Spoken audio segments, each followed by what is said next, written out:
All right, for this explainer, we're going to do something a little different. We're stepping away from our usual analysis because we've got our hands on what is essentially a direct transmission, a first-person report from a visitor describing their incredibly advanced homeworld. This is their story in their own words. So our visitor kicks things off with this single, powerful statement. On an isolated continent, my people are building a very superior civilization. I have been permitted to share its story. And you can tell, this isn't some boast, right? It's just a straightforward declaration setting the stage for everything we're about to see. So naturally, you're asking, what does this place actually look like? Well, the report starts by laying out some of the basic facts of their society, giving us a framework to really understand this different world. Okay, first up, scale. Their continental nation is home to 140 million people. To give you some perspective, that's like a really big country here on our own world. So we're not talking about some small, isolated tribe. This is a massive, continent-spanning civilization. And right out of the gate, we get this incredible indicator of just how successful they are. An average lifespan of 90 years. I mean, just think for a second about what it takes. The healthcare, the quality of life, the social stability. For 90 years to be the average for every single citizen. Now, you might think they've always had it this good, but that's not the case at all. Our visitor makes it really clear that their people had to overcome some serious hurdles. Failed leaders, long periods of isolation, things that might sound a little familiar. But they managed to pull through and build the stable, cooperative society they have today. So the big question is, how did they pull it off? How did they achieve that level of stability and progress? According to this report, their entire civilization rests on one single powerful foundation, the family unit. The home. It's that simple. But for them, it's not just, a roof over your head. It's the most fundamental, the most respected institution in their entire culture. Everything else, their government, their education, their social order, it all grows from the strength of the family. And this next part, wow, it really shows you just how seriously they take this. Parental duty isn't just some personal choice. It's considered the highest form of service you can give to your society.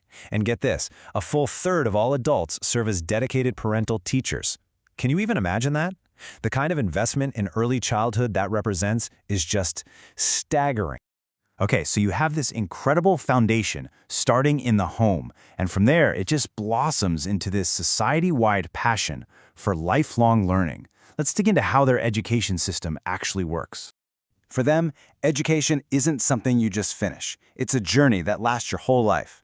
But what really jumps out is this period of mandatory adult education for everyone between 18 and 25.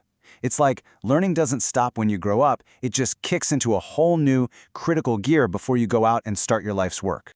But it's the why behind it all, the philosophy, that really makes their system tick. See, their education is super practical. It's directly tied to making sure every single person has a useful, meaningful role to play, which means unemployment is basically a non-issue.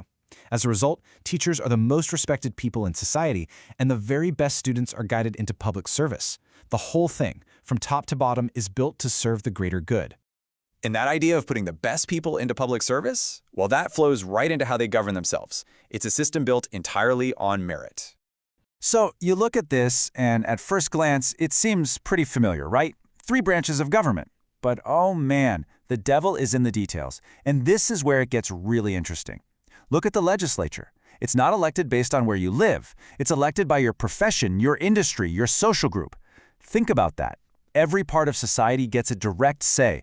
You combine that with a single-term executive and a lifelong judiciary, and you've got a government built for expertise and long-term vision, not political games. Okay, this is a huge one. For them, civic participation isn't something you're just born with. The right to vote, the privilege of holding office, these have to be earned by proving you actually understand how your civilization works. It's a completely different way of looking at it. Citizenship isn't a birthright. It's a responsibility you grow into. So, we've seen their family structure, their education, their government. What's the payoff? What does life actually feel like for the average person there? Well, for starters, poverty and major social inequality, they're basically gone. They've been solved. Just let that idea sink in for a minute. This is the first of several really powerful claims about how well their society works. Next up, crime is practically non-existent. And that tells you something pretty profound about their social cohesion.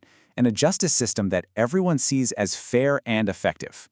And number 3 is a real shift in mindset for us. On their world, old age isn't something to be afraid of or a burden to society. It's actually seen as a time of honor, something to be valued. And this isn't just some nice idea either. It's backed up by a solid, practical system that everyone is a part of. Basically, everyone pays in during their working years, and in return, the state guarantees them a pension that lets them live with dignity when they retire. Okay, the report then gets into how they maintain this stability. And I've got to say, from our point of view, some of these methods are, well, they're pretty tough to hear. The visitor states that criminals and those deemed mentally ill are permanently segregated from society. They say that those they classify as defective are prevented from having children. Marriage is also highly regulated. These are presented as proactive steps they take for the good of the whole. And on a different note, their philosophy on war is strictly defensive. They never use it for aggression. So, after all that, all this structure, all these rules, what's the point? What's the end game here? Our visitor ends the report with one final thought on the purpose of it all. And here it is. This is the core principle that drives everything they do. For them, the group and the individual aren't fighting against each other. The whole point of building a better society is so that every single person in it has the chance to become the best version of themselves. And that's where the report ends. Our visitor doesn't give us answers. Instead, they leave us with this final, really powerful question.